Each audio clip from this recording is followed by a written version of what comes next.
Hello guys, welcome back to my channels. మీరు ఎప్పుడైనా ఆంధ్ర స్టైల్లో ఎండి చేపలు పులుసు చూసారా? మీకు అసలు తెలుసా? ఒకసారి ఇది టేస్ట్ చేయండి, దానికి ఎంత బాగుంటుందో మీకే తెలుస్తుంది. ముందుగా మనకి కడిగి పెట్టుకున్న ఎండి చేపలు, వంకాయ, టమాటా, ఎర్రగడ్డలు పచ్చిగా వేసుకుంటున్నాను. అందులోకి సరిపడా ఉప్పు, కారం.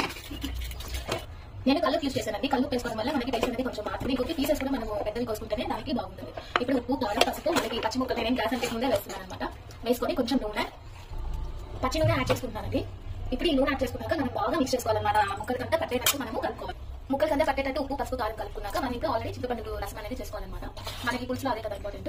ఇప్పుడు ఆ రసం అనేది దానికి యాడ్ చేసుకోవాలి.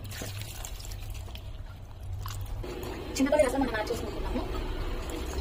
నేను ఇక్కడ టేస్ట్ చూసుకోవచ్చు అనమాట. పులుసు కారం అనేది మీ టేస్ట్ తగ్గుతుంది. ఇంకొకటి నేను కారం అనేది హోమ్ మేడ్ మసాలా కారం వేస్తున్నాను. దానివల్ల మనకి కొంచెం టేస్ట్ కూడా బాగుంటుంది. మీకు ఆ కారం హోమ్ మేడ్ ఎలా చేసుకోవాలో కావాలంటే కామెంట్ చేయండి. నెక్స్ట్ వీడియోలో పోస్ట్ చేస్తాను. మనం అన్ని కలుపుకున్నాక గ్యాస్ వేసుకుంటున్నాం. నేను అన్ని ఫస్ట్ పచ్చిలా వేసేసి ఇప్పుడు మనం గ్యాస్ ఇప్పుడు మనం గ్యాస్ ఆన్ చేసుకొని ఇంకా మూత పెట్టేసి కాసేపు మనం మగ్గనియాలి. ఇప్పుడు మనకి మూత తీసి చూసారండి, పులుసు బాగా చిక్కబడి నూనె అంతా పైకి వచ్చేసింది అనమాట. ఇప్పుడు ఇందులో మనం కొంచెం కరివేపాకు వేసుకొని ఇంకొక 2 to 5 minutes ఉడికించుకుంటే మనకి ఆయిల్ అంతా ఇట్లా సపరేట్ అయ్యి బాగేస్తుంది. ఒక్కసారి గాయస్ ఇలా ట్రై చేసి చెప్పండి ఎంత బాగుంటుందో. ఇది మామూలుగా. Thank you guys, please support me and subscribe to my channels.